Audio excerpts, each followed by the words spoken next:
नमस्कार प्रिय छात्र और छात्राएं, मैं जितेंद्र कुमार। ये वीडियो हमारी 50 की है और इससे पहले भी 40 की पढ़ी हैं, 50, 60, 70, 80 की पढ़ी हैं, जो शॉर्ट हैंड सिंह पढ़ाली की बुक पे पढ़ी हैं। तो आप सीक्वेंस से करें, पहले कम से ज़्यादा की ओर करें। और इनको शुरू करने के पहले आप होमवर्क ज़रूर हमें व्हाट्सएप के माध्यम से चेक कराएं और उसकी 10 बार प्रैक्टिस करने के बाद इनको टारगेट करें। और विशेष जानकारी के लिए जो नए बच्चे हैं वो मुझसे कांटेक्ट करें। Ready, start. आजकल सारे जगत में लोग दुखित दिखाई पड़ते हैं। व्यापारी हाथ पर हाथ धरे बैठे रहते हैं। पढ़े लिखे लोगों को नौकरी नहीं मिलती। भारतवर्ष में एक ओर से दूसरी ओर तक व्याकुलता फैली हुई है। एक ओर दलित जात के लोग अपनी उन्नति की चिंता में व्याकुल हैं, क्योंकि वे जानते हैं कि अगर इस समय पर वो इस बात की कोशिश करेंगे तो सरकार ज़रूर उनका पक्षपात करेगी और उनमें जागृति उत्पन्न करने का अवश्य प्रयत्न करेगी। उनके नेता दलित जाति को हिंदू जाति से पृथक करके अछूत जात के नाम से एक नया पंथ कायम करना चाहते हैं। दूसरी तरफ कांग्रेस का कार्य भी तेजी से हो रहा है। जल्द से जल्द एकता करने की कोशिश की जा रही है।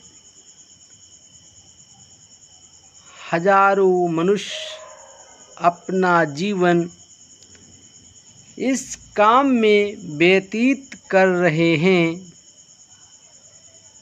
कांग्रेस सरकार ने अछूतों की उन्नति के लिए हर प्रकार का प्रयत्न किया है और सरकार ने हर एक विभाग में उनको जगह देना स्वीकार कर लिया है। अछूतों की शिक्षा का भी पूरी तरह से प्रबंध किया गया है।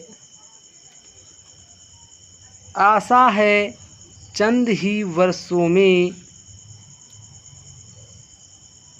वो अपनी उन्नति कर लेंगे। राजनीतिक आंदोलन के साथ साथ प्रत्येक देश का वातावरण भी बदला करता है। उसके प्रतिनिधि अपने जीवन में एक विशेष दिशा का ही प्रतिनिधित्व करके पृथ्वी पर अपने कार्यों की इतश्री समझ लेते हैं, किंतु जनता की नित्य प्रति की आवश्यकताओं को देखते हुए किसी भी स्थिति को संतोषजनक नहीं कहा जा सकता।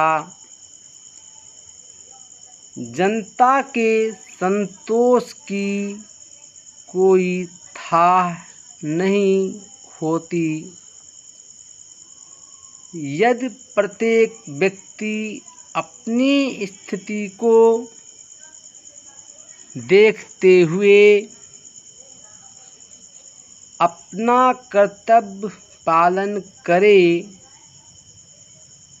तो वह शांतिपूर्वक जीवन की अंतिम श्वास तक संतोष से हरा भरा रहेगा। जिन देशों में मानव को सुखी बनाने के लिए अनेकों क्रांतियां हुई, वहाँ आज भी सबके अंदर असंतोष की छाया दिखाई देती है। अंत में हम इसी तथ्य पर पहुँचते हैं कि मनुष्य जीवन शांति और संतोष के बिना उन्नत नहीं हो सकता। समाजशास्त्र के पंडित आज भी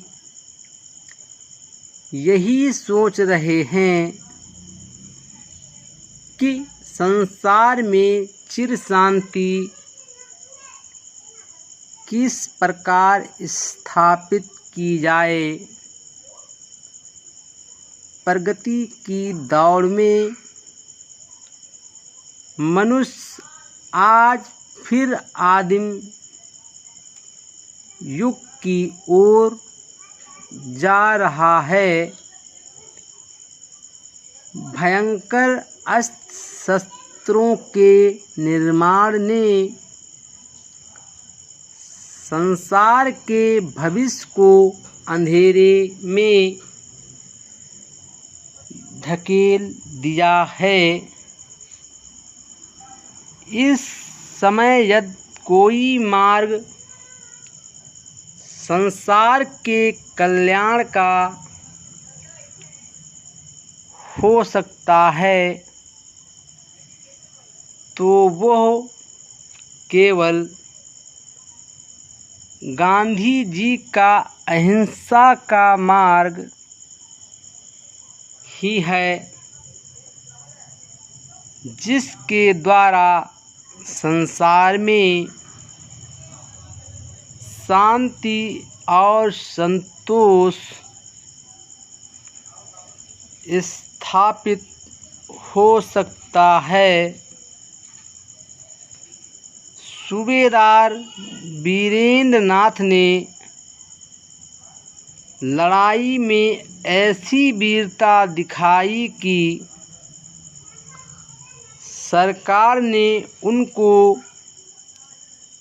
जागीर देकर जागीरदार बना दिया और सरकार बहादुर की उपाधि भी दी। उनके मित्र जो उसी फौज में जमादार थे, वापस आने पर तहसीलदार बना दिए गए थे। चूँकि वह दोनों मनुष्य विदेश गए थे, इसलिए उनकी बिरादरी वालों ने उन्हें जाति से पृथक कर दिया। दिसंबर मास में 88 वर्ष की अवस्था में सूबेदार साहब का देहांत हो गया। उनकी मृत्यु के उपरांत सरकार ने उनको सुपुत्र नरेंद्र नाथ को देहरादून के फौजी कॉलेज में फौजी शिक्षा प्राप्त करने के लिए भेज दिया और वहां से आने पर उनको फौज में सूबेदार बना दिया। Full stop.